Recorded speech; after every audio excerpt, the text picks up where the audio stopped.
This House is in session.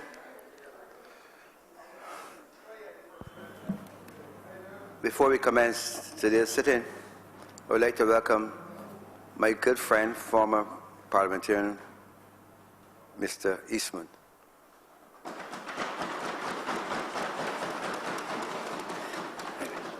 Raul Eastman, thank you. You're welcome. Member for St. Michael South. St. Michael South. Thank you very much, Mr. Deputy Speaker, sir. I promise not to detain the House very long.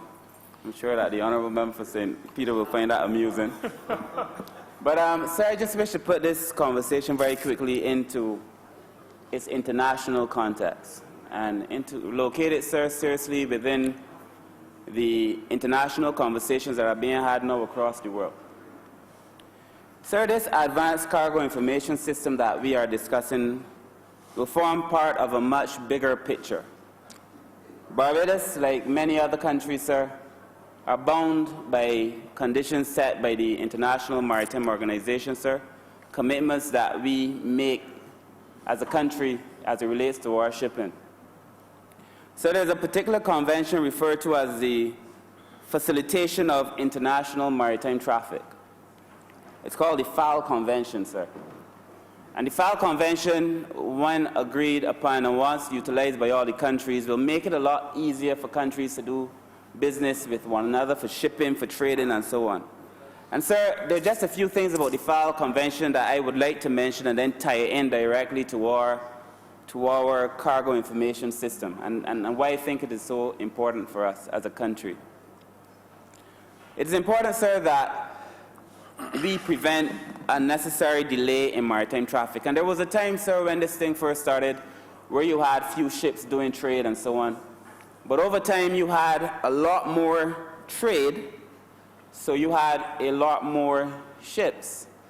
And then you had a lot more delay and a lot of unnecessary paperwork. And, sir, as countries become more and more complex and start forming their own systems, sir, you could move from one country to another, 30 minutes away, 40 minutes away, and move from Barbados to another place and find that you have completely different ways for registering, for accounting for going through the cargo, the crew, different forms, sir. And that obviously would place a burden on the business. It would place a burden on the persons involved in the business, sir. And it would place a burden on trade directly itself. So the whole idea, sir, of the FAL Convention, sir, is to aid cooperation between the governments and where practicable to have the greatest amount of uniformity, because that makes sense. You don't want to go from one place to another place, having to fill out forms here, go to another country, fill out more forms, there are different forms. It becomes burdensome, sir. And that is what we are seeking to eliminate. And if you, sir, I'm sure you did, Mr. Deputy Speaker, sir, if you look at the legislation, our legislation that we're discussing today is a serious piece of legislation. It speaks to some really serious issues, some practical issues, sir, that would make Barbados a better place to do business. And, you know, everything that is done in this field, sir, requires some regulation. There is no doubt about it. But that you cannot have unnecessary regulation making it difficult for people to do the things that they have to do in an environment where you're trying to stimulate business. So by the 1950s, Mr. Deputy Speaker, sir, there was a recognition that there was a need for change. And, sir, that, as you know, is many, many years ago, and there is still a recognition that we need to change. And the thing is, as countries become more complex, you know, more advanced, people like to implement things to make themselves feel good. So countries make it more difficult to do business. Sir, all that we've done from the time we came into office, sir, was to make it easier to facilitate trade, easier to facilitate business, sir. And this advanced system, sir, is just another part of the things that we're doing. But I want to speak specifically, sir, to the annex in the convention, which speaks to standards and recommendations, sir, on formalities, documentary requirements, and procedures which should be applied on arrival and stay as it relates to the ship itself and to its crew, passenger, and its cargo. And, sir, what it says is that any difference between the standards that have been set by the IMO internationally and the standards that a country may seek to have for itself would have to be explained. They're called differences. You have to explain those differences. And there's another bill coming, sir, on shipping, which I will speak to in more detail, but when you have to explain those differences, it basically is saying you have to come up to scratch. And this advanced system cargo, sir, that we're discussing, sir, is important. We have what is called, sir, to discuss a maritime single window. And then I want to tie our advanced cargo system to this single window. The advanced single window, the maritime single window, sir, is recommended by the International Maritime Organization, sir. It fits into the file, and it aims to reduce the burden. The point is it's a single window. And if everybody has the same window, then it becomes easier, sir, to do business in a country or any set of countries. But it's important to note, sir, that Antigua, not a big fancy country, the first country in the world to be ready in terms of their single window is Antigua, and they launched in October 2017, ahead of us. Wow. And they had the assistance of Norway. Norway provided in-kind and financial support, and the IMO assumed the coordination role. Barbados, sir, now has to bring itself up to scratch. And why this is important, sir, and I did promise to be brief, but why this is important, sir, is that it ties directly into our advanced cargo information system. The advanced cargo information system would have to interface with this maritime single window so that it becomes part of a much bigger thing. This is really international in its scope. And unless we do this, sir, we can't do that. Unless we get our advanced cargo system in place, sir, we cannot properly reach out in terms of our maritime single window, sir. And so the benefits of incorporating this advanced system into our maritime single window are these. We know, sir, that we need to expedite clearances in the port. It is not a secret. This would allow us to expedite clearances, especially for low-risk consignment. It means that you know, because you have the information beforehand, you know, sir, so you could expedite the movement of certain goods and services in the port. The advanced security system, sir, also allows you to profile. It allows the customs and port security to identify high-risk cargo. So a lot of the work is actually done before the ship arrives in the port. And so you're able to make an informed judgment about the containers and the cargo and the crew before it gets there, sir. Again, this also serves to eradicate some of the delay. And importantly, sir, it reduces the number of documentation and forms that you would have to process. It just makes sense, and it makes doing business easier. But, sir, I would like to remind you, sir, that when you look at the trading across borders in the World Bank doing business profile, that Barbados is currently ranked at 132. And no matter how you look at 132, Out of how many countries? It is 190. I think it's about 190 countries, sir. And we're at 132. By changing this alone, that should allow Barbados, sir, to leapfrog a significant number of steps in this doing business. And anybody that suggests that this doing business index is not a serious thing does not understand business, because it affects who would wish to do business in Barbados with Barbados, Mr. Deputy Speaker, sir. So it is very important, sir, that we implement this, sir. The advanced cargo information system, sir, would also enhance analytics so that we are able to perform certain tests, sir, that will be measured against what we had planned, sir. So you could actually measure your actual performance against your planned performance. Sir, information is essential in anything that we do. Data, documentation. One of the things that, even in the blue economy now that I'm dealing with, but certainly, sir, that which I'm even more comfortable in the social space, there is a dearth of information and data a lot of the times when it comes to these very important matters, sir. And this allows us then to have real-time data, sir. And lastly, it would allow agencies to build networks with regional ports from a security perspective. And security, sir, is going to be vitally important going forward.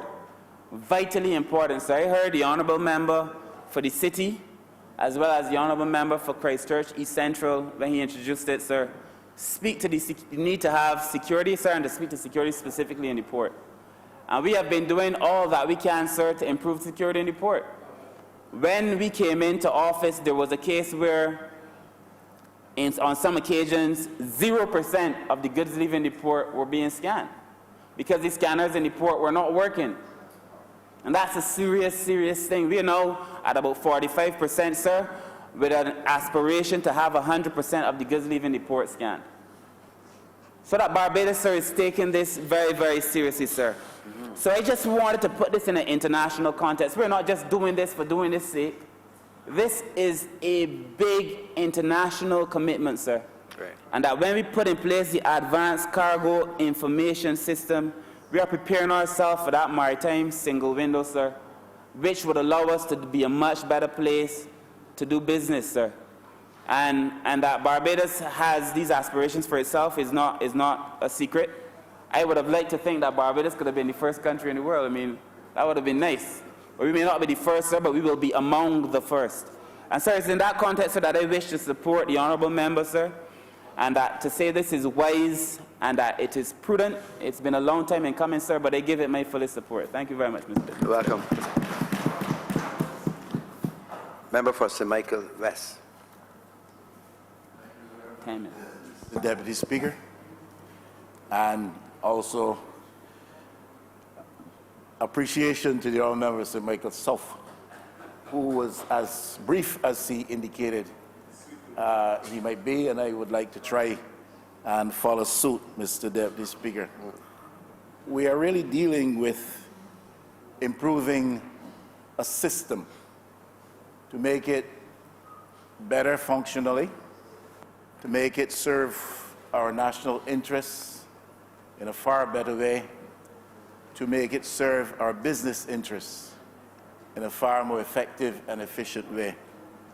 But we often or always have to be careful, Mr. Deputy Speaker, that when we treat to systems and we do our best, make our best efforts to improve those systems, that we do not forget the people who have to function within the system.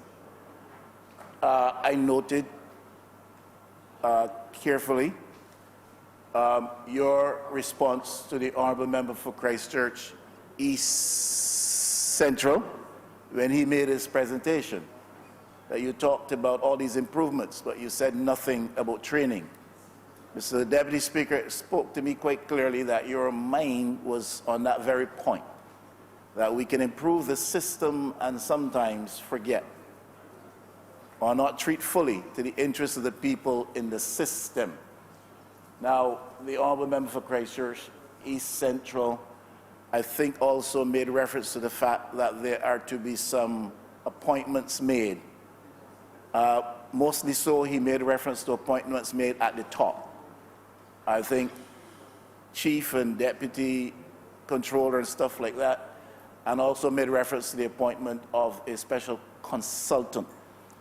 Now, I know that recently we've had an issue with other persons lower down the ranks who have been functioning in the capacity of customs officers, but were actually had a designated status of clerical officers. And I know that it was said at that time by the government that the attempt was to be made immediately to make sure that that situation was addressed and changed positively in the interests of those scores of workers. And I would be interested to know as to where we are with that. Because the people in the system matter. You can improve the system all you want. But if you do not improve the lot of those who must serve the system and function in the context of that system, then you may find that some of your actions and initiatives are counterproductive. As we know it in the customs service system which now operates, there are those who are exposed. There are those by circumstances of duty who are exposed to the offer of inducements by persons in the business sector who are bent on corruption, who are bent on short-circuiting the system, not paying their full share, not paying fully the duties which are expected of them, and certain circumstances attaching to the work of customs officers, especially those who must do inspections off-site from the customs, the official customs areas that are ports of entry, are exposed to that type of potential inducement from persons who are bent on corrupt practices.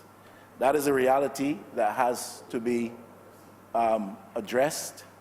We need better to deal with a situation where the number of containers, let's say, Mr. Deputy Speaker, which have to be inspected and treated to off-site away from the official customs areas, are treated to in a better circumstance, that such officers who are exposed in that way are protected from the potential inducements of those persons, like I said, who are bent on corrupt practices. There are those who may not offer inducements. There are those who would seek to intimidate by threat or potential threat. This is the reality of life in 2019, Mr. Deputy Speaker.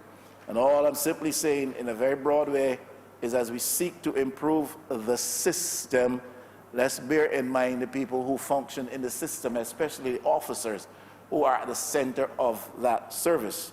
We do not want to have them anymore exposed to intimidation or exposed to inducement than is necessary. And I put that there as a point of concern. Now, Mr. Speaker, there's not an honest voice in this honorable chamber, I imagine, that would oppose this measure, because you are treating to a situation where a major deficiency around the architecture, the operations architecture of customs services in Barbados manifests itself. And we treated to this with respect to immigration earlier.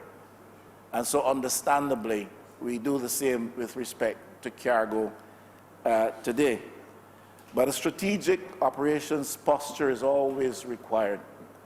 And if Barbados is to become a more mature economy and a more mature state entity, then we have to be, as governments, whatever label we wear, more strategic in our approach to establishing entities, calling into being legislation, and effecting and implementing policy initiatives. We have to be far more strategic than historically we have been. And life in this world in which this country now exists today demands of us that we be far more strategic. And so the customs service is an area of operation about which there must be a more strategic, philosophical approach to the way we pursue these matters. And I believe it is that kind of strategic thinking that brings us to a point where we want to introduce measures such as this to help to improve the systems which now exist. Customs, Mr. Deputy Speaker, is more than simply a checkpoint for cash collection. Historically, perhaps, and much in the past, this may have been the principal consideration, that you're dealing with a checkpoint at which you collect cash from persons who bring in, who import into this country items which are dutiable. So it's a point of revenue collection for government, for the public purse. Mr. Deputy Speaker, you and I both understand, all of us understand, in 2019, we're way past that. Customs for us is not simply a checkpoint for cash collections. We must have, therefore, a service platformed upon systems which are globally compatible. I think, in short, that is what the Honourable Member for St. Michael's South may have said in part. We need to ensure that the service that is offered in the context of customs legislation and customs architecture in Barbados is such that we are globally compatible with systems which are existing in this region and beyond this region. If we are to take a responsible role in the community of states, if we are to take a position out of which we seek better to protect our own interests, then we have to ensure that our systems are globally compatible. We must adopt best practice approach with respect to customs, as we do with respect to other things. And we have got to understand what the standards are that obtain in the world, standards which are established and then monitored by institutions to which we subscribe as a sovereign nation. And clearly, Mr. Deputy Speaker, best practice would suggest that we need to go to a situation where we can have not only advanced passenger information, as we did earlier, but advanced cargo information as well. Perhaps, and some would suggest, the primary responsibility of customs is its border security frontline role. And this is not something that we can underemphasize. This is not something that we can afford to underappreciate or undervalue. Customs service is in the front line as an institution, as an architecture to protect the well-being of our national borders and our people here at home. We can't do that in a context where we take an approach which suggests the philosophy of an isolationist. We are part of a world, we are part of a region, and our own security will be enhanced by the systems we establish, but those systems we establish are in the context of what the global trends and the global standards and the global requirements are. And I believe that this is what has brought us here today. I believe that this is what this debate is about. It's about other things, but it is to a large part about enhancing border security. There are threats to our national well-being which emanate from the outside. There are threats to our national well-being which find their origin on the inside, internal threats. Customs, as a frontline service for this country, helps us to diminish the potential of those threats, both the external as well as the internal threats to our national economy and our national well-being. The minister, when presenting, the Honourable Minister, when presenting the bill for amendment, spoke to transformation. Transformation was spoken by the Honourable Minister. Transformation has to entail not only a change in systems, but must entail a change in culture. And if we are to be honest, when we stand to our feet to speak, we have to suggest and admit that there are some things about the culture that obtains around customs service in Barbados that are not desirable. Perhaps the truth is better found with reference to perception, and it may be more perception than it is reality, but I think it is a mix of both elements. And we can't talk about transformation unless we treat to radical change, whether we're dealing with how customs and customs service and customs officers are perceived, or whether or not we are dealing with the actual culture that obtains in the practices pursued by the Customs Department. Stories are legend in Barbados, and people speak with open freeness, and perhaps to a large degree out of ignorance too. And they will tell you that some of the biggest residential dwellings in this country are owned by people who work in customs in Barbados. You would have heard that, Mr. Deputy Speaker. I would have heard that. And that's a question of perception. I have not done any research to suggest that that is the reality, but it is the perception, Mr. Deputy Speaker. And we've got to see what can be done to change that negative perception that exists with respect to a customs service in Barbados. Where the perception gives way to reality, we've got to make sure, Mr. Speaker, that we treat to that too, because we can have all the advanced cargo information service that we want, all the advanced passenger information service that is required.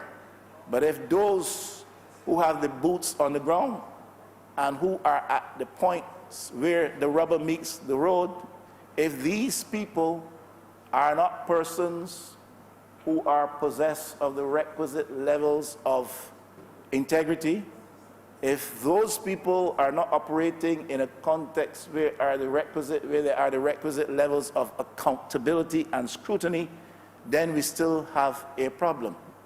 Because I can know who is coming, and I can know what is coming, but I can wink my eye and let it pass. And I'm trying to be fair and to be honest about this. I'm saying that we have to treat to the culture where the negatives are a reality. We have to treat to those negatives. Where those negatives just simply constitute perception, we have to do what we can as a government to ensure that that perception is diminished where it is based on false reasoning or false information or any other type of falsehood. So integrity is an issue in a discussion like this. These are not simply mechanical things that we're dealing with. And once the human entity enters into the equation, then integrity is a matter to be addressed. We are going to embrace wider and better use of technology, and that is absolutely essential. And I understand from this position that it constitutes part and parcel of government's undertaking to ensure that the public service is better platformed technologically, so that there can be higher levels of accountability, so that there can be greater efficiency in the service, both to the domestic space and to export interests coming into Barbados. And we want to make sure that we facilitate business in a far better way. And to me, it is not so much about meeting any benchmarks laid down on any IMF program. It is in the interest of Barbados to ensure that we do things far more efficiently. It is the interest of Barbados to make sure that we facilitate business more efficiently to a far greater extent than we now do, both for those who are domestic operators in our home space and those who are exporting into Barbados and those who want to invest in Barbados. So we embrace very warmly the notion that we've got to expand our technological capacity to do the things that we need to do. It is good, of course, that you're going to have real-time information on movement of cargo. I mean, Mr. Deputy Speaker, I hear it said publicly by those who I guess should know that the problem we have with illegal guns is to be associated with movement of those illegal instruments through our ports of entry. Why, it's good to say that if it is true, we have to step up to the next level and try to do something to counter that. But Mr. Deputy Speaker, you and I both know that these things don't move on their own. These are inanimate objects that do not have a life of their own. So they are moving at the hand and mind and brain of somebody or somebody's somewhere. And we can have all the advanced passenger information, all the advanced cargo information, but we've got to treat to the criminal element. We've got to treat to the criminal element that so interposes itself in the process as to seek to counter every positive initiative that the governments of Barbados over time have sought to put in place. Now we're treating to the criminal element at the lower level. I've said it many times here and elsewhere. A guy from Black Rock shoots a guy from Britton Hill. We will bury the guy from Britton Hill and lock up the guy from Black Rock. But we don't ever touch the big hand that put the guns in those small hands. I'm simply saying primary responsibility is to protect this country We put in place these systems to help us better do that. But we've got to make sure that no effort is spared to get the people who would do their very best, despite these systems, to achieve their criminal purposes among us to the detriment of all of us. So real-time information will help that. The capacity to share intelligence with those in the region and beyond, a capacity to receive intelligence from those in the region and beyond. And much has been said already about improving the risk management process associated with offering customs services and facilitating businesses in Barbados. And these things are absolutely important. But we will, I presume, as we improve the customs service, we will improve the issue of revenue collection, Mr. Deputy Speaker. And I really hope that that is an objective which is achieved in short order, because there are those who will tell you the customs is one of the biggest potential areas of revenue generation for departments of revenue generation for Barbados, and a lot of revenue is lost by deficiencies in the system. It's important to me, and I wish that we can get there to a better extent at a fast pace, because, Mr. Deputy Speaker, you know and I know, we understand, all of us together, that if we can improve our revenue collection, in this case through the Customs Department, we can reduce our over-reliance on other burdensome measures of taxation. So if we can collect some more money from those who should be paying more at the point of entry for goods and services, well then maybe I have a higher level of revenue, which would help my Minister of Public Works and Transport to suggest at Cabinet one day, maybe we can reduce the bus fares back a little, because we're getting a little bit more in customs. Or we can forget the health, what's it called? The health levy. It's not called a health levy, but you know what I'm talking about, health contribution. We can do away with that, because we are picking up the 1% or 2% now in terms of the increase. And that's a serious statement, Mr. Deputy Speaker. If we can improve revenue collection where obviously the potential exists, and get some of these importers here to pay what they're paying, as they should pay under the regulations, then perhaps we can reduce the level of some of the other measures of taxation which are proving to be a little bit burdensome. And maybe we can have a little bit more money to spend in the city and in the Pine and in Richmond to fix a couple of things that need to be fixed. So this business of profiteering that is pursued by some among us, we need to get a handle on. Profit making is fine. Profiteering is then another issue, and hopefully we can treat to that to ease the burden on some of the rest of us. Now we have to achieve a level of sophistication, Mr. Speaker, in terms of our prevention of criminal activity. We have to achieve a level of sophistication that matches or surpasses that of the criminal element. And you know that those who are criminally minded and organized and platformed for such are assuming better levels of sophistication all of the time. And we have to match that to the extent that this advanced information regime and the total regional context in which it comes into being, the extent to which that can get us there, I happily will applaud and support. Mr. Deputy Speaker, I think that I have gone beyond that point at which I plan to be on my feet, and I will stop there and thank you for your ear. You're welcome.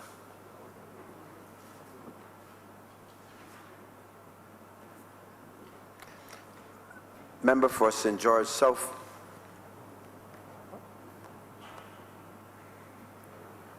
Thank you, Mr. Deputy Speaker. I raise, Mr. Deputy Speaker, to add my few words to this bill, which seeks to amend the Customs Act, Cap 66, to provide for advanced cargo information. But, Mr. Speaker, I rise after my good friend from Christchurch, East Central, spoke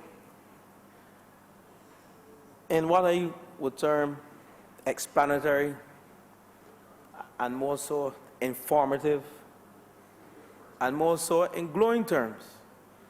And I want to begin my brief contribution by congratulating the member for Christchurch East Central, who took this bill and he spent time explaining to the public, which is critical for debate in this country as we ascend the steps to the slow chamber and indeed those who go to the upper chamber, to make sure that our debates are indeed debates that are relevant and indeed debates that the people of this country can identify with and indeed can take the mandate of this government to see that everything we are doing is indeed transparent, on the trajectory growth path, and indeed transformative.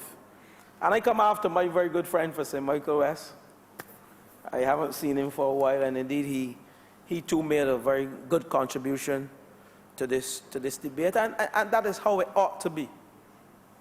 Don't let us focus on the political divide, but focus on the issues at hand that can enhance indeed trade and business in this country. And the other members of this great institution who spoke, the member for St. Michael South, the member for the city, and indeed I come after these esteemed gentlemen who spoke in this Lord Chamber. But I want to start, Mr. Deputy Speaker, perhaps somewhat of some introspection as it relates to this institution called the Barbados Labour Party.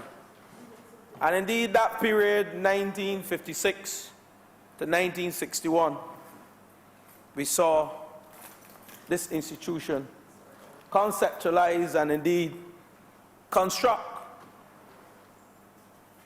that port of Bridgetown, the Deepwater Harbour. And indeed, we saw it fit then, looking ahead some 100 years, that we needed a port for the movement of goods regionally and extra-regionally. But we didn't stop there as a Labour Party government. We came back some 17 years later, and we spent some $22 million upgrading the Deepwater Harbour facility to ensure and to make sure that ships of greater depth enter this country in terms of the improvement of business and trade, both regionally and extra-regionally. But we didn't stop there, Mr. Deputy Speaker. In 2002, we again did an upgrade in that wonderful place, the Deepwater Harbour, again to allow larger ships to enter the port, cruise ships, cargo ships, and we developed what we call the various terminals and ports within the Bridgetown port. So we call it, within the Bridgetown port, what we call the sheds. And there's one common thread there,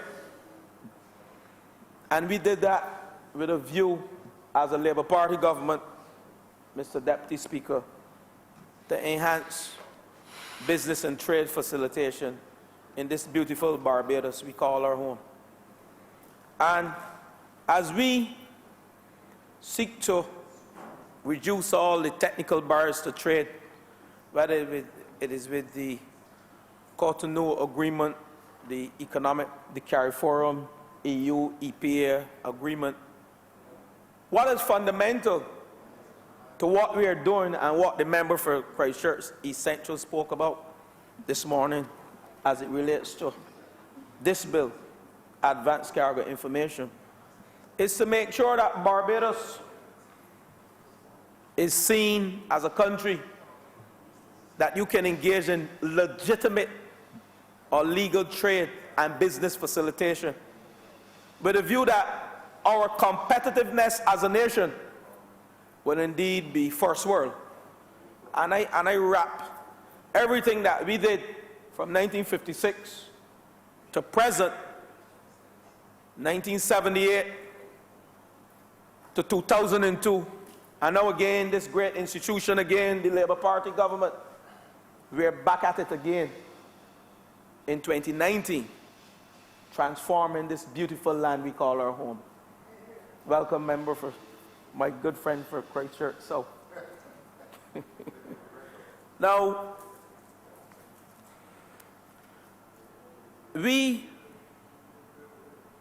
recognize that customs has responsibility not only for border protection, but they play a fundamental role in business facilitation in this country.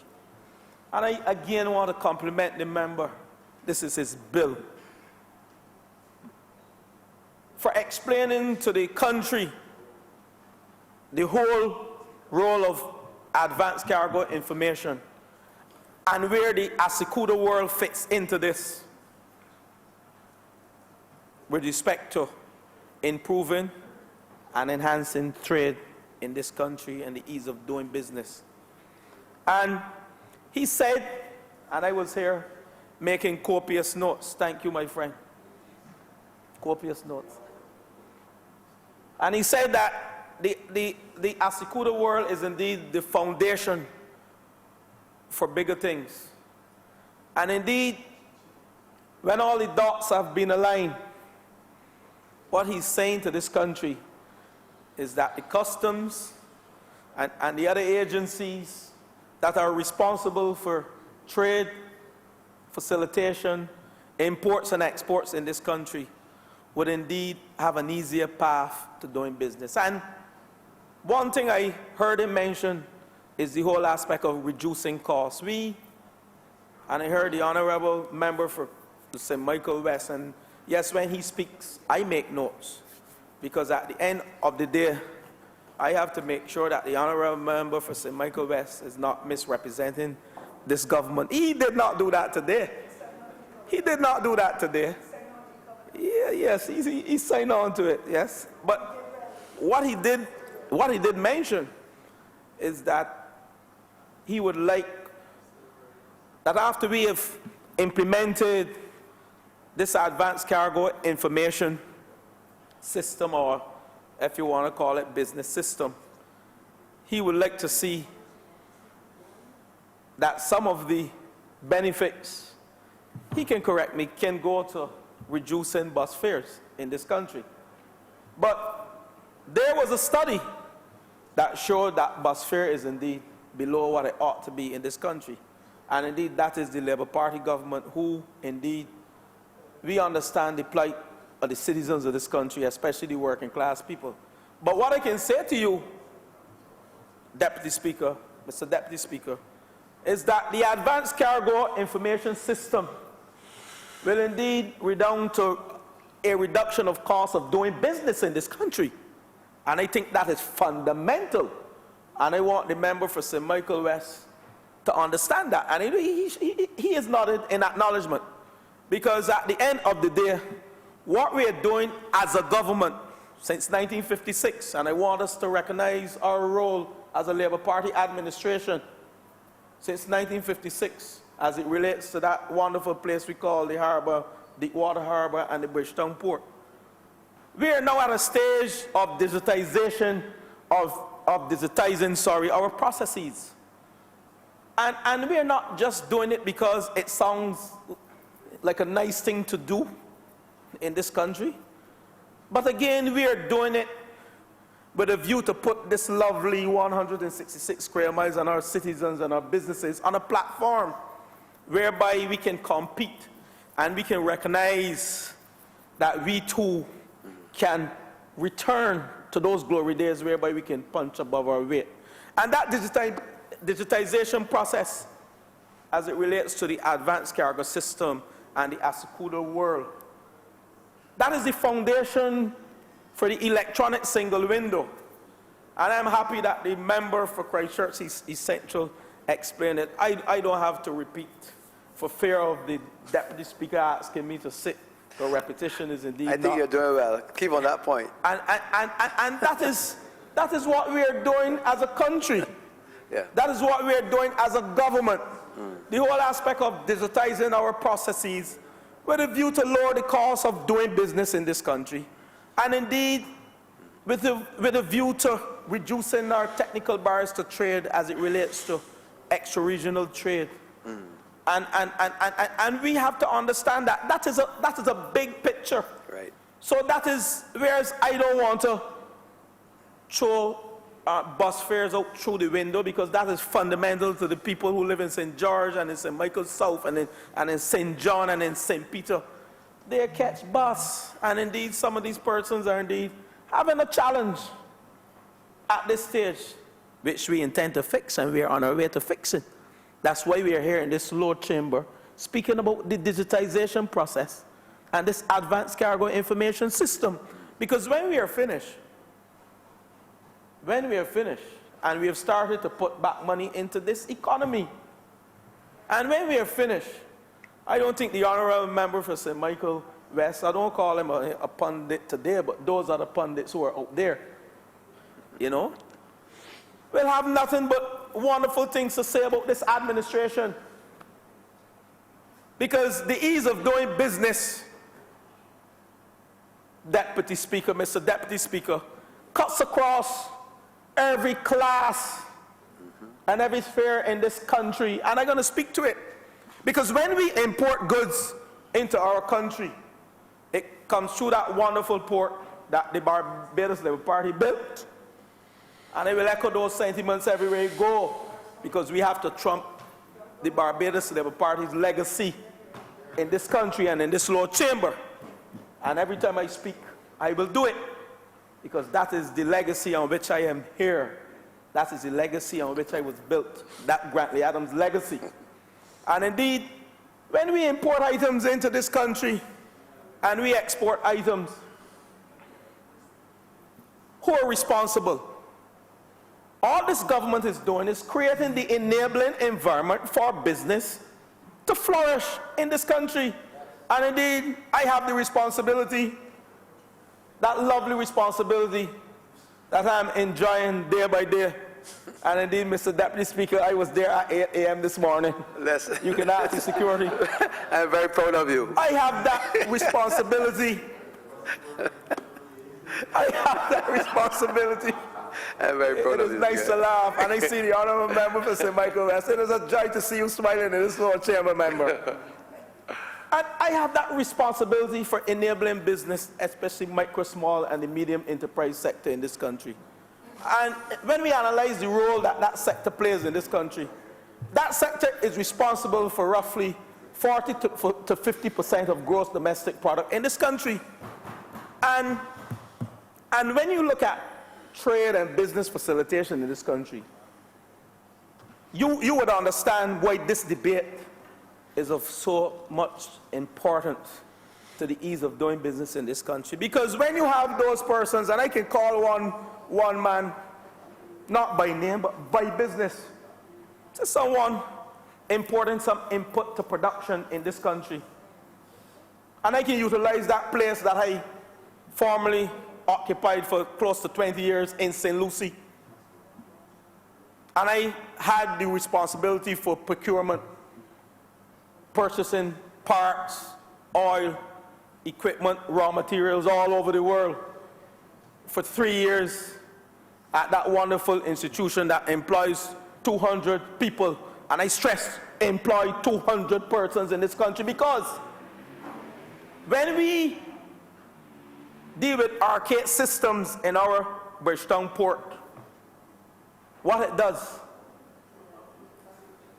it delays business in this country. Because you can shut down a plant, you can shut down a facility for one piece of equipment. And as a technical man, I will go further. You can shut down that institution for days for the want of one bearing for a piece of equipment. And indeed, if we don't have our systems in place to tell us, you know, when our equipment and our materials and our goods, you can look into one window as customs and the brokers and you can see, oh yes, this has left Suriname or this has left Dominican Republic on X date and it is due to arrive in our country on X date. And you can plan as a businessman and as a private company entity, you can plan around your delays. But if you don't have those systems in place, you run the risk of impacting more than 200 employees. You run the risk of impacting related businesses who rely on you as well, because it is a ripple effect. Because some of those small business persons, those persons who are doing the huskering and those persons who play in the trade by their vans traveling around to these businesses selling fruits and selling food. Once that piece of equipment goes down, what it speaks to? A ripple effect on unemployment. The itinerant vendor who drives in their van, they don't have an outlet. So again, don't only see it as delays to one institution, but it has a ripple effect to the itinerant vendors. It has a ripple effect to those persons in the apparel industry. It has a ripple effect to those persons also in the cultural industry. Has a ripple effect to those persons in the agricultural industry. The delays, member for St. Philip South, he knows very well what I'm speaking about. It has a ripple effect for those in the renewable energy sector. And indeed, these are the sectors that have been positioned by this administration to transform this economy. So when I speak, Mr. Deputy Speaker, I am speaking looking at the ease of doing business and business facilitation and also trade facilitation. And that brings me, Mr. Deputy Speaker, to my role as the Minister of Small Business and Entrepreneurship and Commerce. The Department of Commerce and Consumer Affairs, they work closely with customs, very closely with customs, because they have a duty to you, the people of this country, under the Miscellaneous and Controls Act, under the Weights and Measures Act, under the Standards Act, and under the Consumers Protection Act. And I heard the Honourable Member for St. Michael West speaking about standards. He seems to understand what he was talking about. Because, and I said that positively, sir. That's a compliment. Because the Department of Commerce and Consumer Affairs, they have now, and I want to thank the Honourable Member, the Prime Minister of this country, and the Honourable Member for Christchurch Central, for recognizing the role that the Department of Commerce has to play in business facilitation in this country. Because what they have done, they have allowed the Department of Commerce to return to the Bridgetown port, to occupy a station that we as a government, a Labour Party government, open for the Department of Commerce so that they can verify goods coming into this country as it relates to the import license that we issue on a daily basis to business people in this country. And what that does, if you are importing rice, we go to the Bridgetown port to make sure that indeed you're importing rice and not contraband. That's the role of the Department of Commerce and Consumer Affairs along with the customs. So when we examine the role that we have to play as a ministry in border protection. And I heard the honourable member for the city, a man that I have a lot of respect for, and who has taught me a lot as it relates to security measures in this country. And we as parliamentarians ought not to take our security lightly. And indeed, those measures that this government have instituted in the Bridgetown port, not only to look at the introduction of scanners, but to make sure that quality products are indeed coming into this country, so that if you say you're importing rice, you're importing rice and not feed. And indeed, it is a part of border protection. And I want to again congratulate the honourable member and the Prime Minister of this country, because we cannot forget the Prime Minister of this country, because most of what we are doing in here, she is leading this charge. And indeed, I want us to recognize that leadership matters in this country in whatever we are doing. So the Department of Commerce, we will continue to play our part in terms of border protection. We will continue to play our part and our role on behalf of this government as it relates to issuing of licenses, legitimate licenses to impact trade and the ease of doing business in this country. We will continue to play our part as a ministry to ensure that we carry out our due diligence.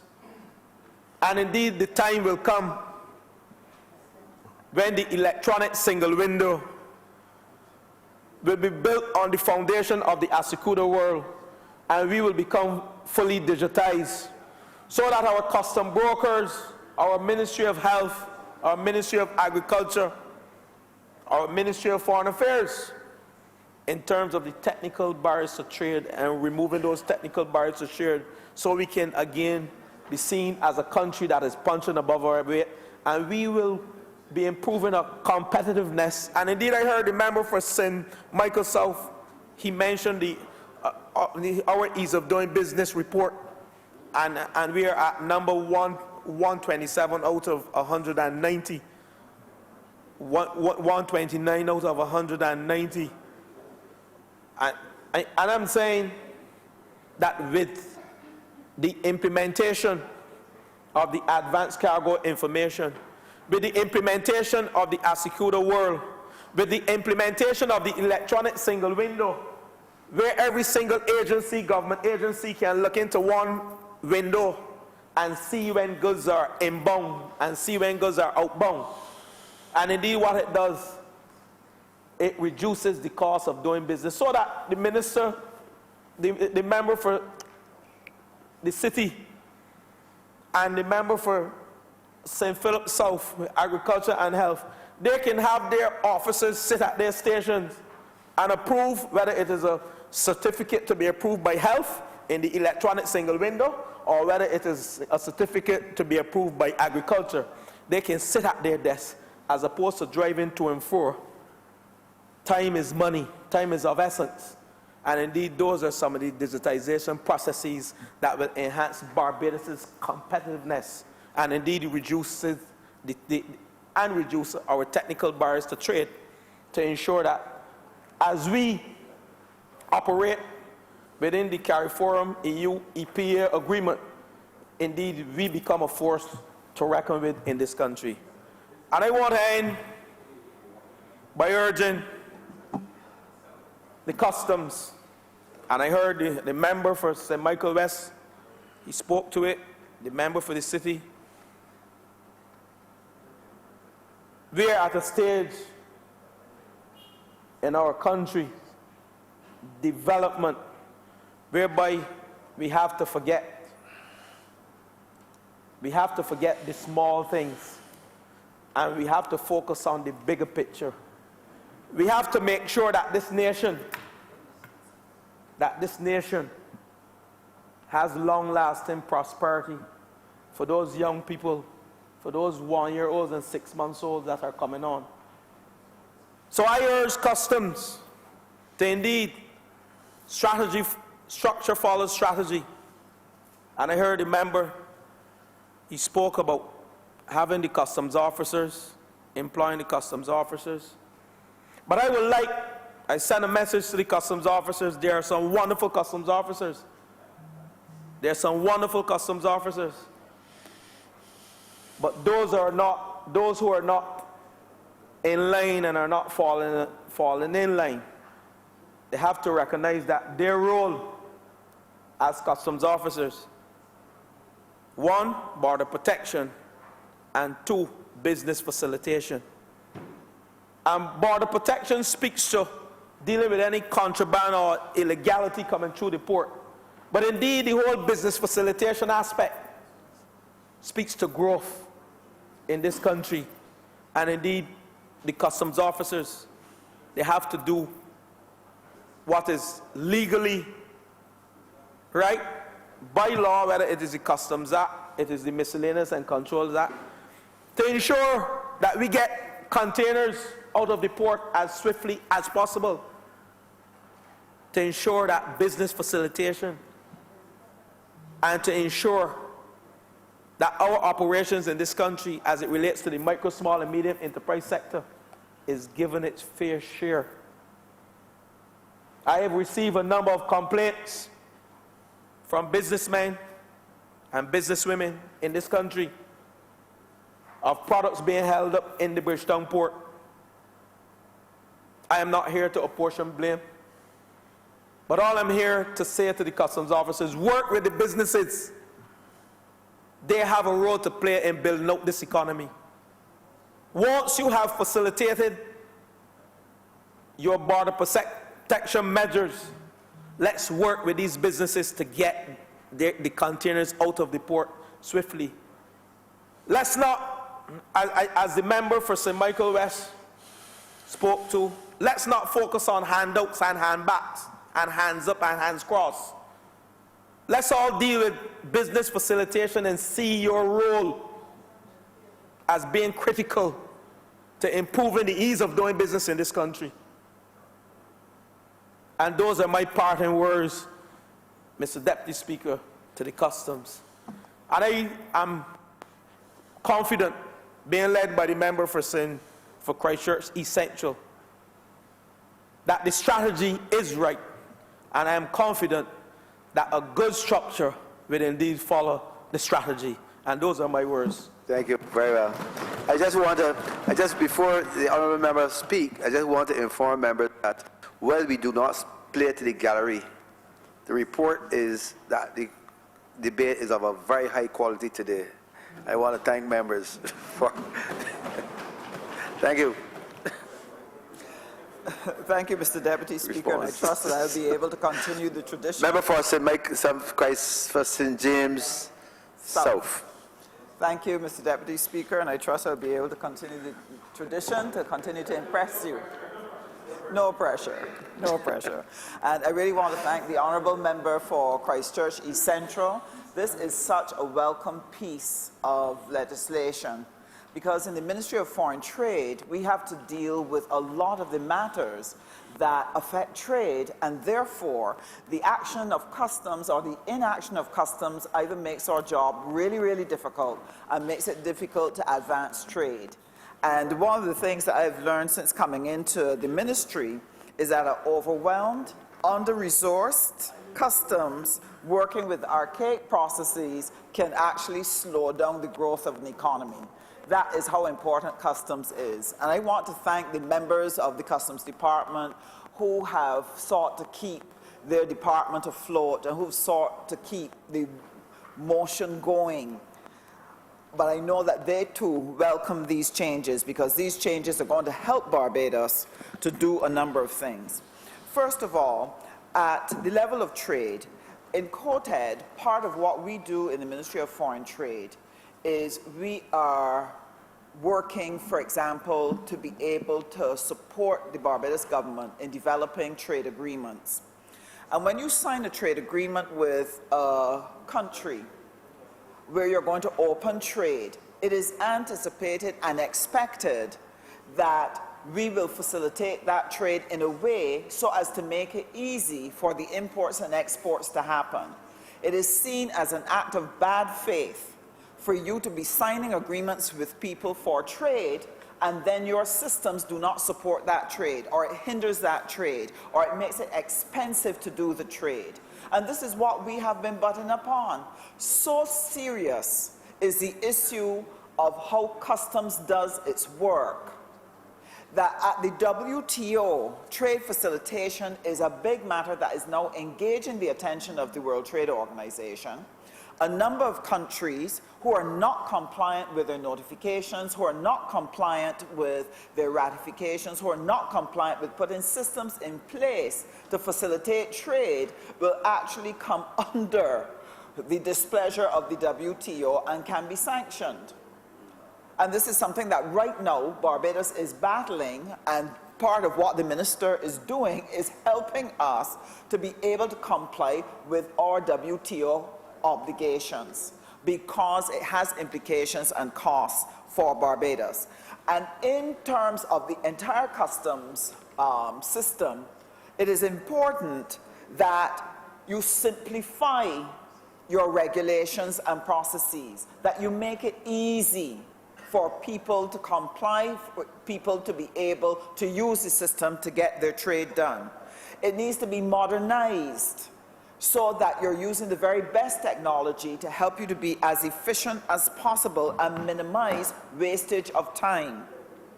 Harmonization, and I am so happy, and he knows this. My colleagues from Christchurch, East Central knows that I sometimes have to give him an elbow at cabinet and ask him, what about so and so and so and so? So he knows that I'm a very happy camper here today. Harmonization of our system is important. When Barbados is using an antiquated Asakuda system and everybody else has gone on to the most modern platform, it is embarrassing when you are engaging your colleagues, whether at Quartet or in another forum about trade, that we are using a system that does not meet or comply with what everybody else is using. So I am so delighted today to know that we are putting wrong things right, because all of this helps with the ease of doing business. And my colleagues have shared about that. They've shared where Barbados is in relation to the other countries. We're at 129 out of 190 countries. Is a place of embarrassment. But you know what is more embarrassing? Who are the countries that are in front of us? Now, everybody expects that all the developed world would be in front of us. Everybody expects that some of the bigger countries would be in front of us. But Mr. Speaker, Mr. Deputy Speaker, when I have to sit at an international conference and hear that Jamaica is ahead of us, Panama is ahead of us, Malta is ahead of us, St. Lucia, Little Dominica, Trinidad, Antigua, Bahamas, Belize. Our comrades in the region are doing better than we are at the ease of doing business. And Barbados is not accustomed to being behind in this fashion. So I am so delighted that we are trying to catch up, that we can again ascend to a place where we can hold our head high in the region, that Barbados is a place that can do business. Now, what does that do? It helps to protect foreign exchange earnings. If people have too much trouble executing business in a country, they go elsewhere. If you cannot resolve trade disputes because you cannot get your information from customs in a timely way, businesses lose their contracts. When that happens, Mr. Deputy Speaker, you are talking about not only foreign exchange losses, you are speaking of job losses, because sometimes you may not be able to regain a contract. Customs is so central, it's like the heartbeat to your trade, and therefore it is important that it is properly staffed, it is efficient, and that they have a clear vision of what their role is, and they play it with alacrity, with dedication, and with commitment. Other than that, they cause an economy to suffer. It is not only the loss of foreign exchange and jobs, but when you are inefficient in processing people's goods, the cost of goods will rise, and the consumer now suffers, because any cost incurred by a company through delays in clearing goods, wrong application of duty, if there's not the proper application of duty to your competitor, all of these things then affect your enterprise's capacity to be competitive one against the other. And what can happen if you don't address those issues? You can find that your enterprises can fail, and you have fewer and fewer players in a sector, resulting in a monopoly or an oligopoly, and the end result is that the consumer will suffer because the consumer does not have an alternative, because the economy becomes uncompetitive when your customs department is unable to deliver on its promise of not only protecting the borders but advancing trade. And this is why the reforms are extremely critical. So I'm not going to detain the chamber long, simply because many people have covered the areas, but I wanted to be able to express my congratulations to the honourable member. I wanted Barbadians to know that this is an extremely important piece of legislation that is being passed, and that the other pieces that are to come and that are in the works are going to be critical to our well-being as a nation. If Barbados is going to have economic growth, then the issue of readying all of our systems and making sure that they work effectively is going to matter to our future. So, Mr. Deputy Speaker, with those few words, I offer my congratulations, and I fully support this piece of legislation and look forward to more. I'm obliged. I thank you. I'm obliged. All members of Christchurch East Central. Mr. Deputy Speaker, in winding up this debate, I want to just address a few of the concerns which were raised, or just to respond to some of the concerns raised. And I do accept your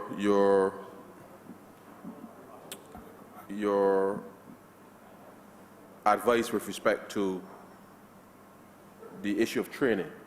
Now, during my presentation, I did allude to the fact that as part of the process with respect to the introduction of technology, that the training with respect to the customs officers now have to, in a sense, be much more dynamic and engaging going forward.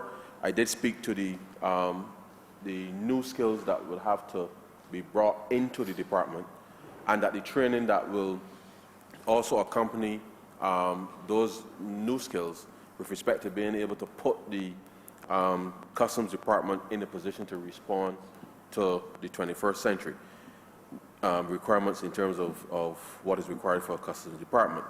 Now, on that basis, though, sir, I must say to you that in response to your query, and I know the honourable member for St. Michael West would have raised it. In my interactions with the Customs Department over the last, specifically over the last few weeks, it brought to my attention that there really has been no consistent training put in place over the last few years. And it is something that, in listening to the customs officers, when we were last in office, it was a matter of, in a sense, routine that training took place. Now, you would have heard certainly the Prime Minister speak to the massive training initiative that is required now under the Barbados Economic Recovery and Transformation Program that is required for the whole country to be able to go through to make sure that we can train for excellence in every respect. Right. And we have, as we are going through this specific reform exercise within the Customs Department, training certainly is at the center of what we are doing. And so even now, with respect to the imminent implementation of Asecura World, there is training specifically for that. But outside of these, the training that are required for that, as we rebuild the department and where officers can be redeployed internally with respect to the department, then it means that there must, as a matter of course, be an enhancement of the training of the officers and the engagement from that perspective in order for the Customs Department to be in a position to respond to the myriad of queries that would confront it on a consistent basis. So training is a critical part of the reform exercise. And we don't take this for granted simply because with the introduction of technology, that has its own requirement for training, sensitizing officers with respect to the change in the processes that are required from that perspective. But in general, sir, even as it relates to legislation, and as we have come here on several occasions, and we've done, the truth is, sir, as you know, this is our 44th sitting since we came into office. And the reality is, sir, that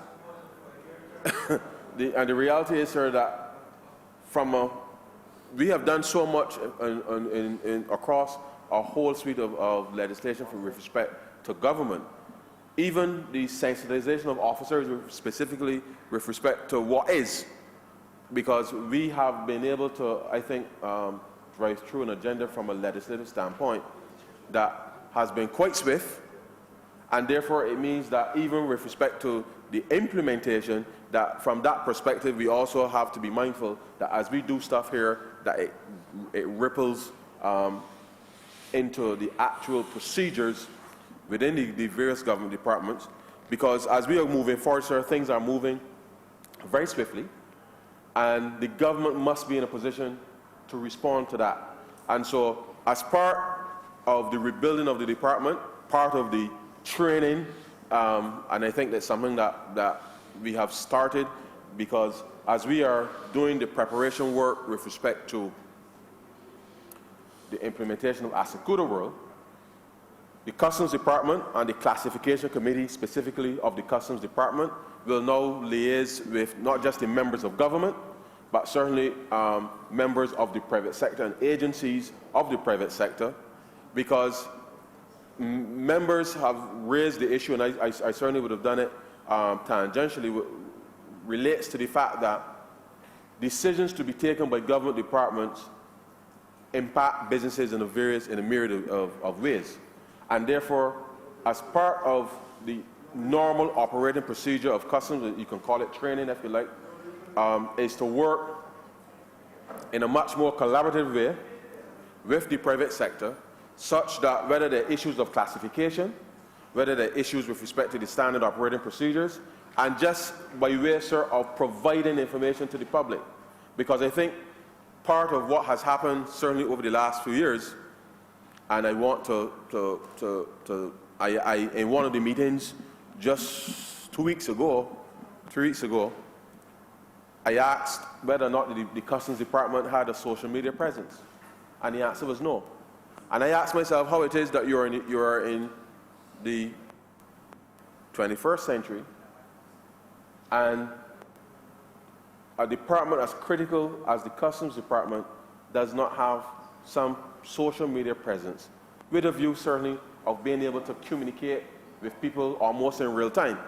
Now, the reality is, sir, whilst Customs has, and certainly in the context of the port, there's an ecosystem within that space, the reality is that as a critical department, which we have deemed to be fundamentally important to the success of the Barbados Economic Recovery and Transformation Program, that it must, as a matter of course, and it will require some training on the part of customs officers to be able to communicate with the public and with the various stakeholders in a manner that's as effective as possible.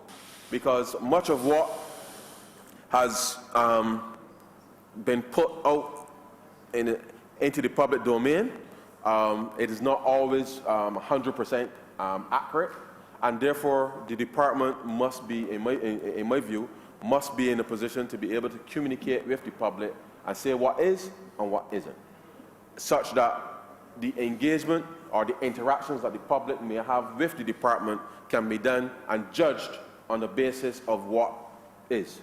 And certainly going forward, that is going to be a critical part of our reform agenda, because we have given a commitment to the country that we will be open as a government, we will be transparent as a government, and therefore that has to translate down to each department. And I believe, sir, that the Customs Department, as a critical institution that interfaces with the public, obviously on a daily basis across a wide cross-section of people, that perhaps it does not have the best perception, but we believe that we can help shape that perception by being able to not just to train officers in terms of how to communicate and to deal with the public, because oftentimes it is not, the Customs Department is just the facilitator of the clearance of the items.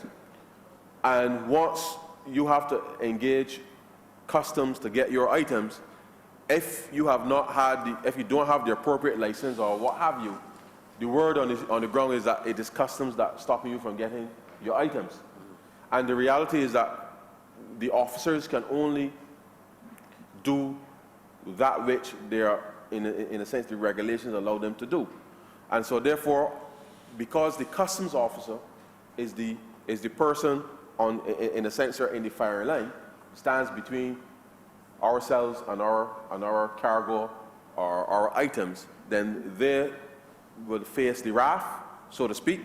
But I believe, sir, that certainly as we close out, we are in the second half of 2019, and the reality is, sir, is that we have to, the Customs Department must establish as soon as possible not just a social media presence, but certainly an online presence, because part of the internal reforms as well, in addition to putting in these technology pieces, is to be able to to do the payments with respect to the clearance of goods in a digital way, so that we remove the entire cash and checks away from that reconciliation process.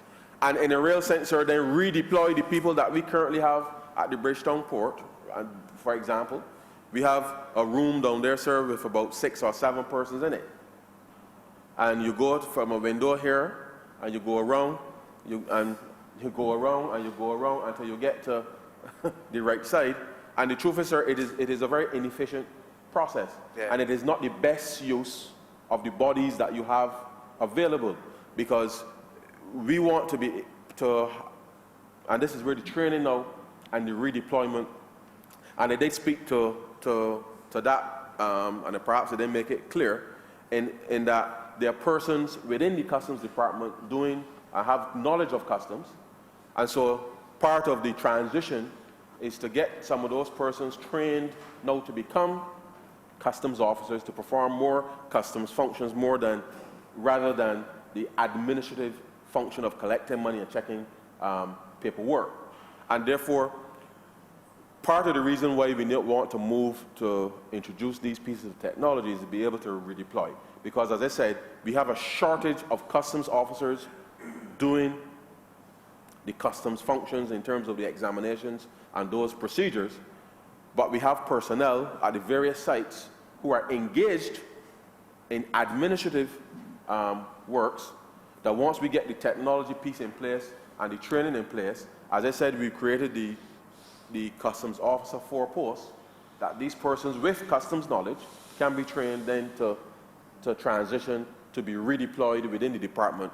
Because once we get the systems in place, then it means then that as persons go to engage the Customs Department wherever, that they can have a much more efficient flow, but then it also means that we can free up, in a real sense, some of those persons to be redeployed elsewhere in the department in the short term, which we hope will help ease some of the waiting times with respect to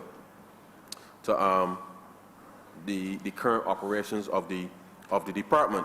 And the reality, sir, is from top to bottom within the department, there's significant need for training of all types, because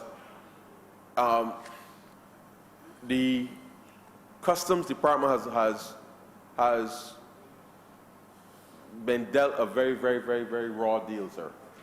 And with the best will in the world, sir, the reality is that the previous administration did not provide any support at all to ensure that the department would be able to do a decent job in the eyes of the public.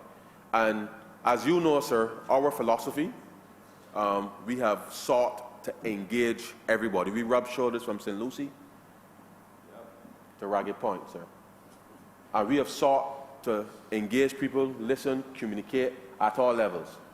And which is completely, in a sense, contrary to how the previous administration operated. So in transitioning now and reforming the Customs Department, communication now, in a real sense, as part of our philosophy, we now have to create the environment where the department gets comfortable with sharing information with the public and doing so in a timely manner, in a consistent manner, without necessarily any prompting from the minister or from the Ministry of Finance. Because it is creating that engagement, and that is why we have sought, with respect to the classification committee, to involve the private sector. And then with respect to the standard operating procedures, to again involve the private sector. Because on a daily basis, sir, when there are issues to be resolved, it means that the department must have a structure in place where customs can have its view, engaging the stakeholders, and once a consensus is reached with respect to how to respond to a certain matter, then that can be communicated with the entire public, so that whether any of us in here or any of our constituents, sir, engages the Customs Department, irrespective of whichever officer happens to be on duty, what we are trying to put in place is to make sure that there's consistency with respect to treatment, so that there can be little room for interpretation, if you like, other than that which has been agreed by consensus. Because there has always been a long complaint, sir, that when you or I go to a particular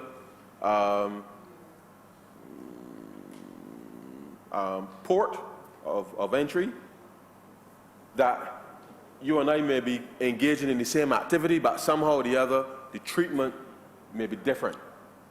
And that is what we are trying to make sure we get away from, because the systems now and the process through which we want to engage, not just the training of the customs officers specifically, but to develop a culture where, on the one hand, the officers can be given the support and the training with respect to upgrading their IT skills, the accounting skills, what have you.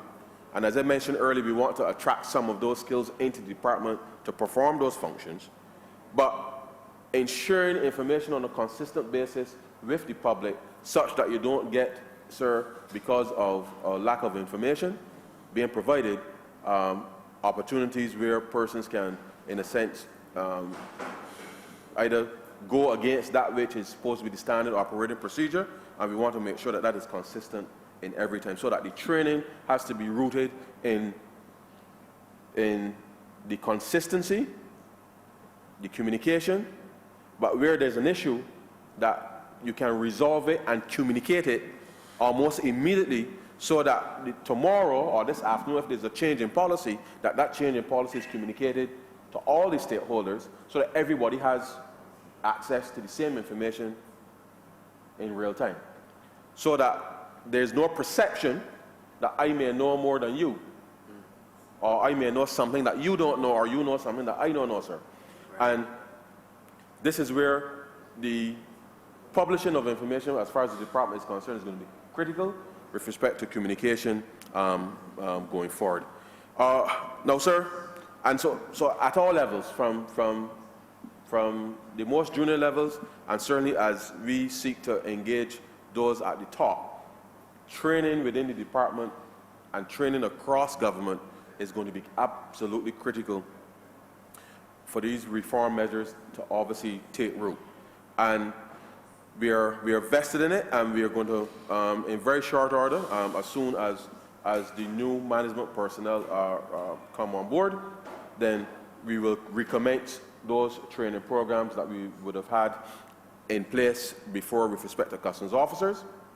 Because, as I said, in trying to transition those with customs knowledge currently in the department who are not designated as customs officers, we need to get those persons trained and deployed, obviously with more experienced officers to be able to assist in the short term, whilst we're in a position then obviously to make sure that the effective rollout of not just the Asicuda, but the Asicuda world, but the advanced cargo information systems, that from a strategic standpoint, that we can mitigate against any specific fallout that may come with respect to moving from Asicuda Plus Plus to Asicuda World. Now, much of what was said, I think, by members in the debate, and I want to elaborate on a couple other points before we conclude. Now, sir, the cost considerations with respect to the review of the systems have been at the center of the reform efforts to date. And it is instructive that we have not had a significant review of the processes within not just the government, the Customs Department, but I think members in the chamber would have to admit that across a number of departments of government, there hasn't been a review of the procedures with the intent of responding in a way that improves the facilitation across the board. And from that perspective, I want to speak about how we manage the change. Because whilst the introduction of technology, as I had mentioned, is necessary, it is not sufficient to yield the results that one would have. And therefore, the change management that is critical in terms of the culture of the department, and certainly across government, but certainly the way that work is done, and to sensitize the officers as to the priorities that we want to set out with respect to how the department functions is critical. And as we have gone through, these series of meetings to date, I've been at pains and I know the honourable member for the city of Bridgetown would have pointed out in his contribution the importance of security. And as you know, sir, earlier this year, we placed the Customs Department under the Protective Services Commission, along with the police, the fire service, and other discipline forces, with a view, sir, of making sure that the issues that are peculiar to those departments can be advanced from an administrative standpoint. But more than that, sir, the security element, as I mentioned in my presentation, is absolutely critical. So I want to assure the chamber that the national security objectives and the role that the Customs Department will play going forward, or will continue to play going forward, is highest on the priority of the government and certainly the Ministry of Finance. And to the extent that we are here now just making sure that from a systems point of view, that we deploy the systems appropriate to support the national security objectives, but that the training now with respect to the officers and the change management is now also critical and important with respect to being able to respond in that manner. And that is why under certainly the leadership of the Prime Minister, the Honourable Member for St. Michael North East, we have moved as quickly as we can to be able to respond to those national security objectives. But what is required now is, I suppose, greater training and sensitization with respect to the officers at the border and the sharing of information, because these systems now have to go in. And as these systems go in, obviously then the sharing of information, well, I suppose, on a need-to-know basis with respect to what's happening at any given time. And there's an element within the amendments that speaks to, that makes reference to the minister responsible for national security and the minister who's responsible for finance in this instance. Happens to be one and the same, but there's specific reference in here as to the allowance for, or the waiving of the requirement for provisional information, because as you well know, sir, a lot of these issues center on security, and to the extent that persons may or may not, or need to know about what's happening because you're tracking things from a security perspective is critical. And so therefore, training about the classification, certainly of information and those kinds of things would be critical, so that whilst one cannot always say what is the purpose for an exemption or not, which is well understood, people oftentimes would ask questions. And I give you an example, sir. Someone asked me the other day about an aircraft at the airport, for example. And I had to indicate that, and they specifically said about it was a 737 or 747, I believe, with a Barbados flag on it, Barbados registration. Now, the reality is, sir, that in these circumstances, you have people working in an environment, and people will see things and they will ask questions. And in seeing things and asking questions, there needs to be within the confines of not just, and I'm not talking about the customs now, but I'm talking about within these jurisdictions where you have things happening, there must be a sensitization with respect to persons that, yes, you may see things happening within the airport or the port or what have you, but there must be a clearly defined process in place that gives information to the right persons, so that you don't get this speculation with respect to what is the purpose of the presence of a particular ship or aircraft or what have you. Now, of course, you know, sir, we can't stop people from seeing. And the reality is that if an aircraft is on the tarmac, people can see that the aircraft is on the tarmac. And if a ship is in the harbor, people will see that a ship is in the harbor. And with the best will in the world, those questions and the way that they are responded to obviously will be critical in the context of whether or not there's a national security concern where information may be censored with respect to what is.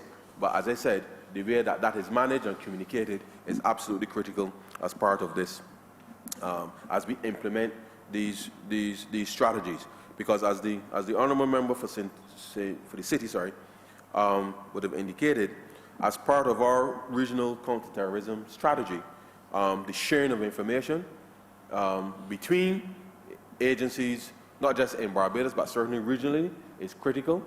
And one must be able to trust that those that you are sharing information with are, in a sense, trustworthy, and such that any particular interventions will be protected, and obviously, in a sense, those who may be carrying out any specific operation may very well also be protected. And those are some of the very critical things that persons must be able to understand, that you can see, as my grandmother says, sir, and don't see. Because it is absolutely important that that sensitization is reached, so that you don't get a lot of banter about certain things. And sir, the honourable member for St. Michael West raised some concerns about the negative perception of customs officers, and that is out there. The truth is, sir, in part, having come into this position and looked at the operations of the Customs Department, there are, and quite legitimately, when you look at the allowances that officers are paid for the various tasks and duties that they undertake, officers do actually, outside of what you see in the publishing of the personal emoluments for customs officers, what is not published there really is the schedule of allowances and stuff that are paid to customs officers, in part for overtime, on the one hand, but then there are a myriad of other allowances that are paid to customs officers for the facilitation efforts that they undertake in the country. And the reality is, sir, that some customs officers actually earn a whole lot more than most other public servants and most other persons in the country.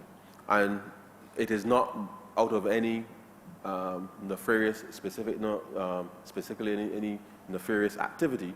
Their duties, for the most part, when you look at the times that they perform their duties, what the allowances are, then in truth and in fact, you can see if the officer cared to open up their books to see that what you may perceive as negative with respect to what a customs officer may or may not own, that in truth and in fact, they can actually substantiate with respect to how they have worked.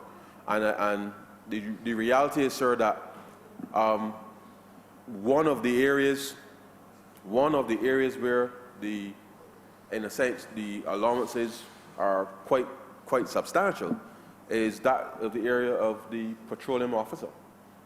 The nature of the petroleum officer and the work that they undertake, as you know, the ships come off of oil stains,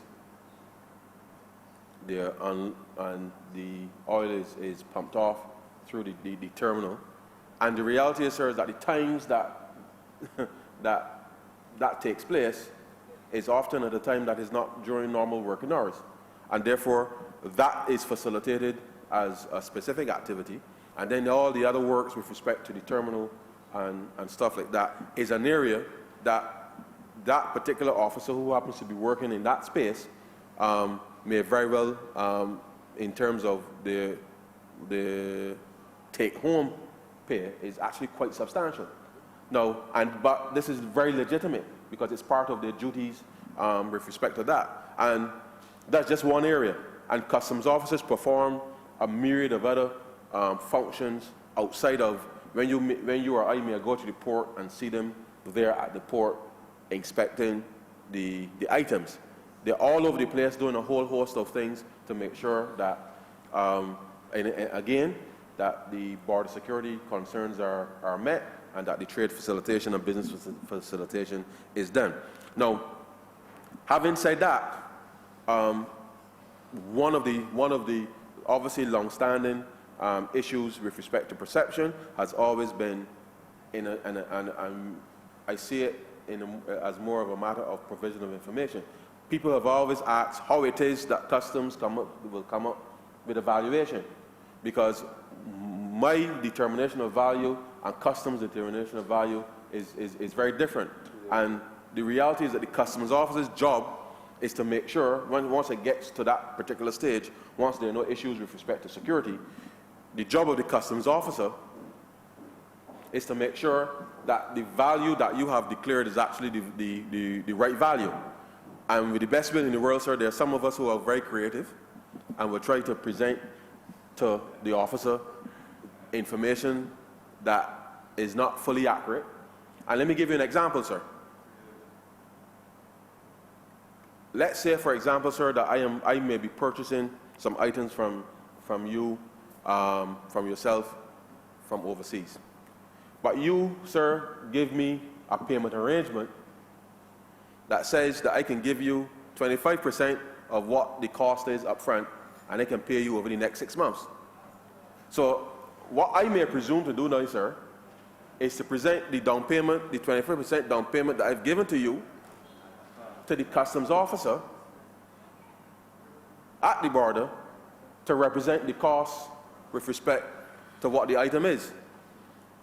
Now, the customs officer, in saying this, has to question, in a sense, well, what is really going on, because they know that in Barbados, in the market, given all that's happening, that the information that I may be presenting to them may not be fully accurate. But the customs officer does not immediately have available to them the information or the agreement between you and I that over the next 90 days or 180 days, I can pay you the rest of the money. But the items are here on the basis of the down payment that I gave to you. And so these are issues that some of us, sir, present to the customs officer. And the customs officer, in doing their job, knowing what's going on in Barbados, they have an inkling of what's going on. They have an inkling in what's going on. But the public perception is that somehow or the other, the customs officer is trying to either extract or trick people or what have you. But the reality is, sir, that we are putting the systems in place that would allow us to be able to truly assess what are the value of things, and it's something that's going to take some time, because with the best will in the world, the officer has a job to do to make sure that the information that is presented to them for the clearance of any items is accurate, such that the revenue that's collected is sound. Because if on the basis, sir, of a 25% deposit that I've paid to you, you give me an invoice with respect to that, the duties assessed and the revenue collected will just be 25% of the revenue that is supposed to be collected on that item. And therefore, it means then that the Customs Department would not be collecting the level of revenue that they ought to collect. And so therefore, the systems that we are seeking to put in place will help to resolve some of those issues, but it's something that the country needs to appreciate, that the customs officer, their job is to verify, based on all the available information, that the information that is presented to them is certainly the most accurate. And all I will say, sir, is that whilst that may not be good news for some people, the reality is that the officers have to do their job. And when the officers do their job well, it means that the provision of goods and services from a public sector perspective can be secured, because it means that the revenue that the officers are collecting would be the right amount of revenue, so that the government can help execute the mandate that the people want us to be able to execute. But if persons are out there trying to trick the Customs Department, in the end what happens, sir, is all that happens is that then the government is, as a whole, is not able to help drive the agenda that people want. So in a real sense, you got to help yourself. So therefore, as I said, we will trust, but we will verify. And there are provisions specifically within the Customs Act which will come. There's some amendments with respect to some of the fines that are to be levied, because the truth is, sir, that for too long we simply did not put the right systems in place to be able to give the Customs Department all of the necessary tools to be able to deal with some of these substantive matters. And so this is just the start, sir. This is just the start. And I say to you, through you, sir, to the customs officers and to the public, that over the course of the next 12 to 18 months, these reforms are going to start to pay dividends. But as we go through that process, there will be times where things may not go 100% of how we would like. But we will face it, sir. We will communicate, and we will get it right.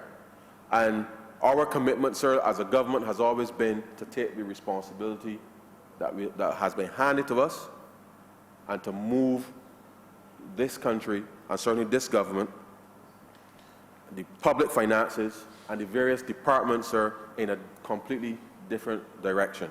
And our mission, sir, really, within the context of the Ministry of Finance, ultimately, is not just to collect revenue, but obviously to be able to make it as easy as possible, using the full systems of government for persons to do their private business, as well as to do their professional business in as easy a fashion as possible. And once we are putting these systems in place and managing the change by having the various institutional support, and that is why, as I said earlier, sir, that the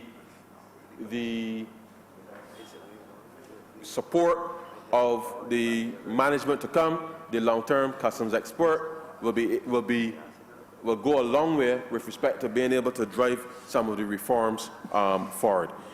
And so, sir, these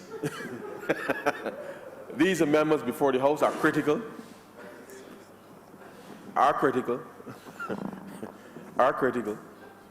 and without it, sir, we will not be in a position to move forward.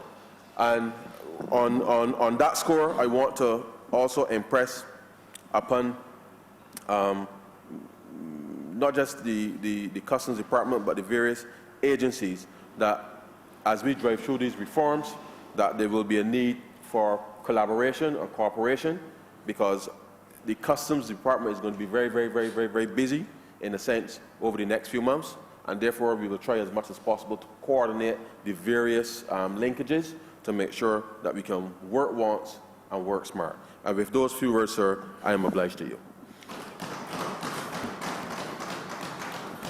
I beg to move that this bill be read a second time. Someone second it? Second it.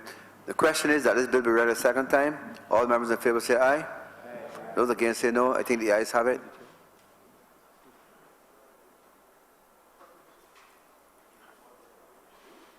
You got a point. Yeah, you go get a point. Mr. Deputy Speaker, I beg to move that the Honourable Member for Christchurch South be appointed to temporarily as Chairman of Committees for today's session. Seconded. The question is that the member for Christchurch South be appointed temporary Chairman of Committees for today's sitting. All members in favor say aye. Those against say no. I think the ayes have it. Member for Christchurch South is now appointed as temporary Chairman of Committees.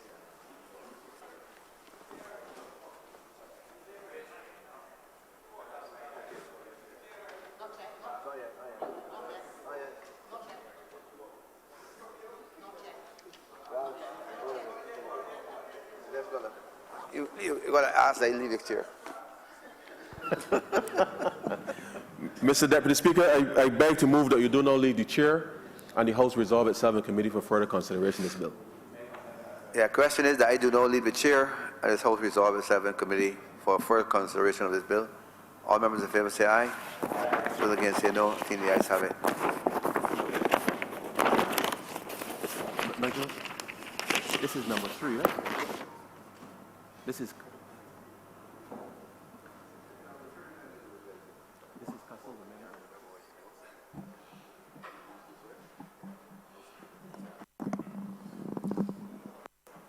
Customs Amendment.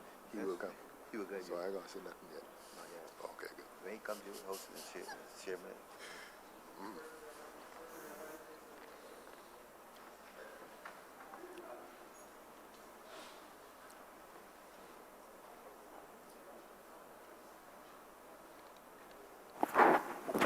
A minor amendment, Mr. Chairman, is the bill is actually order number 6 on the supplementary order paper.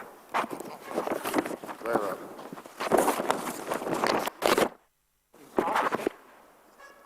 As you wish.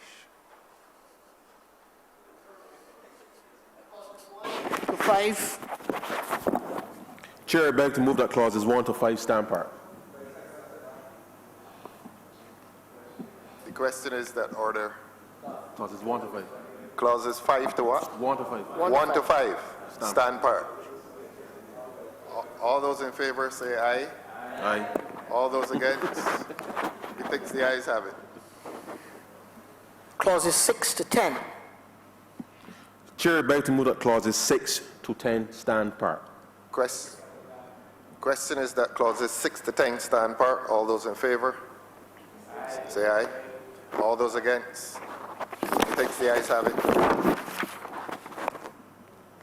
Clause 11 to 15. Chair, I beg to move that clauses 11 to 15 stand part. Question is that clauses 11 to 15 stand part. All those in favor say aye. In the schedule. All those against say nay. Methinks the ayes have it. The schedule. Chair, I beg to move that the schedule be the schedule to the bill. Beg to second that. Question is that the schedule Be the schedule to the bill. be the schedule. Thank you. All those in favor say aye. All those against say nay. Methinks the ayes have it. Chair, I beg to move that you do not report to his deputy speaker the passing of one bill in committee. Beg to second that. Question is that I now report to the deputy speaker. All those in favor say aye.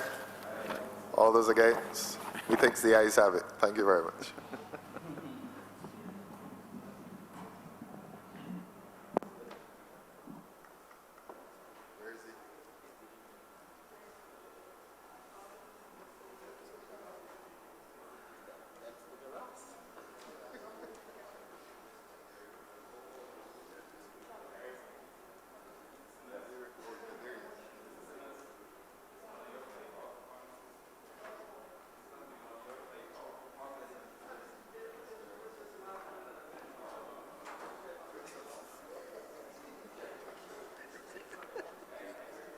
We thought we'd lost you.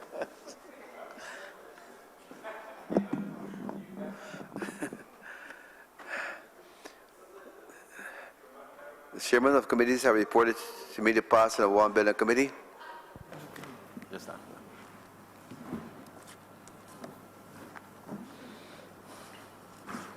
Oh. Mr. Speaker, I beg to move that this bill be read a third time. The question is that this bill be read a third time. All members in favor say aye. Those against say no. I think the ayes have it. Mr. Deputy Speaker, I beg to move that this bill be now cited and passed as the Customs Amendment Number 3 Act 2019. The question is that this bill be now passed and be so cited. All members in favor say aye. Those against say no. I think the ayes have it. This bill is now passed and so cited.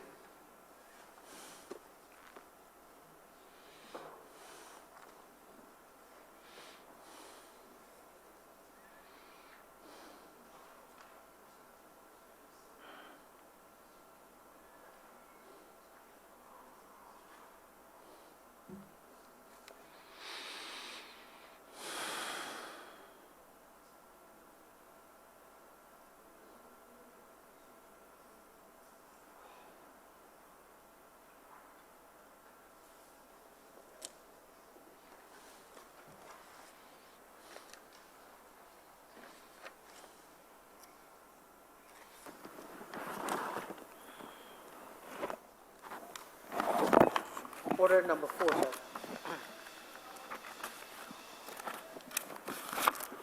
Order number 4, in the name of the Honourable Minister of Tourism. Member for To resume the debate on the Tourism Levy Bill 2019. Member for St. James Central. Mr. Deputy Speaker, sir, I seek leave to have the Tourism Levy Bill, which is now before the House, substituted for a newer version. Substituted. Do we have a seconder, please? Question is that this bill is substituted for a new bill. All those in favor say aye. Those against say no. I think the ayes have it. All member for St. James Deputy Central. Speaker, sir, you will recall that the House had heard the debate on the previous bill, and I now move that Your Honor leave the chair for the House to go into Committee of Supply. Okay. Seconded. The question is that I do not leave this chair and this House resolve itself in committee for further consideration of this bill. All members in favor say aye. Those against say no. I think the ayes have it.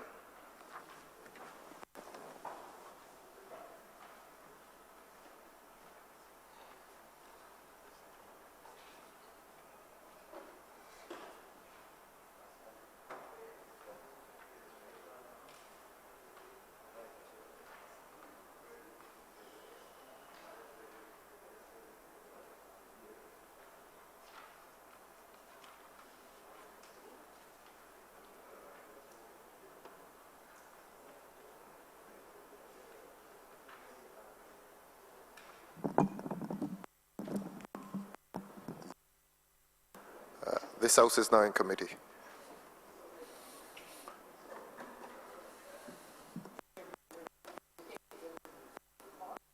Yes, please.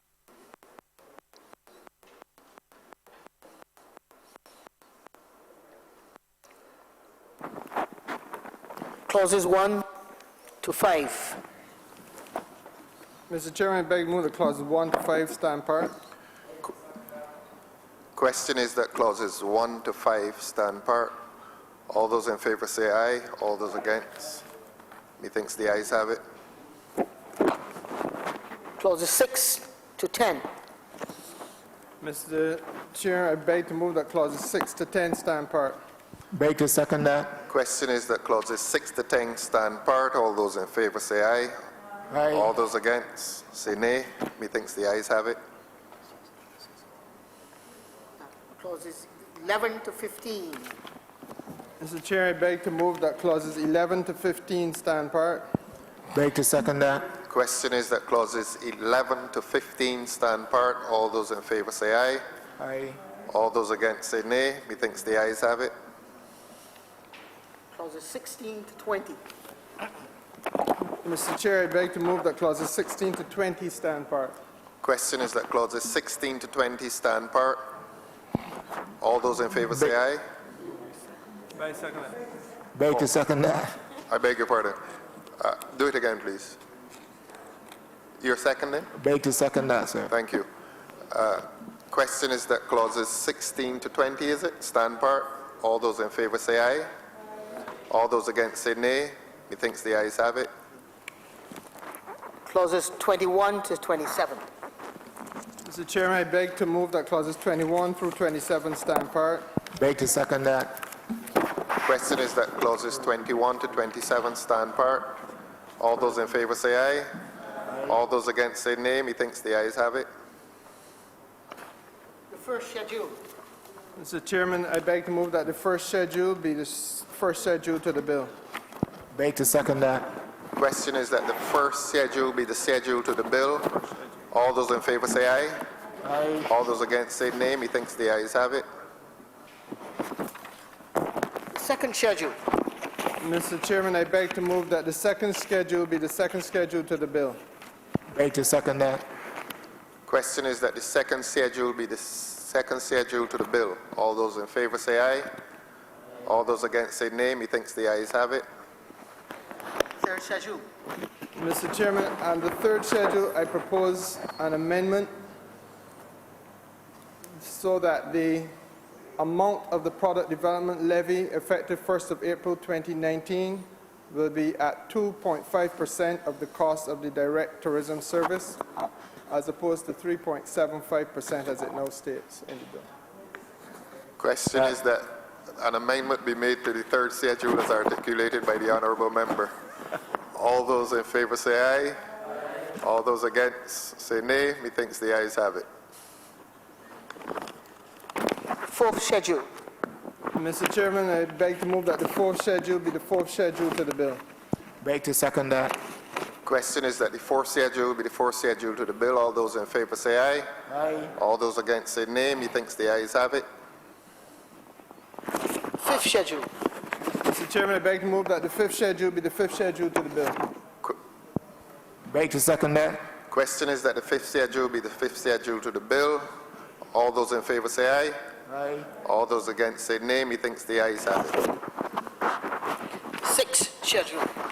Mr. Chairman, I beg to move that the sixth schedule be the sixth schedule to the bill. Beg to second that. Question is that the sixth schedule be the sixth schedule to the bill. All those in favor say aye. All those against say nay. Methinks the ayes have it. School. No, what? Yeah, sorry. Mr. Chairman, I beg to move that we now report the passage of a bill in committee. Beg to second that. Question is that a report of the passing of the bill now be made. All those in favor say aye. All those against say nay. Methinks the ayes have it.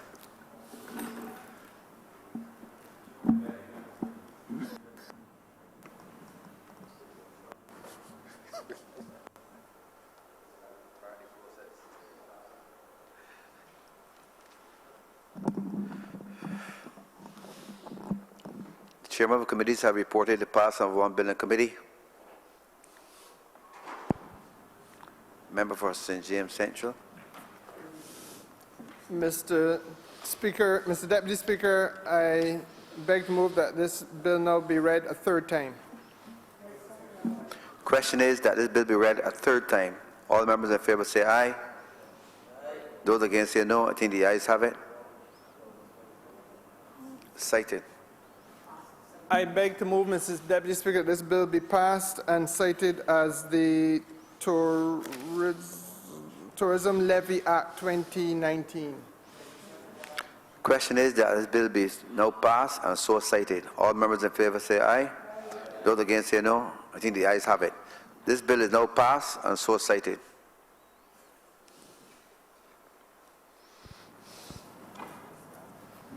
Member for the City of Bridgetown. Mr. Deputy Speaker, that is the end of government business for the day and the end of today's sitting. I beg to move that the House be adjourned until Tuesday, 23rd of July at 10 a.m. in the forenoon. Second is? Question is that this House will be now adjourned until July the 23rd at 10 a.m. At 10 a.m. in the morning. All members in favor say aye. Those against say no. I think the ayes have it. The House is now adjourned until July the 23rd this year.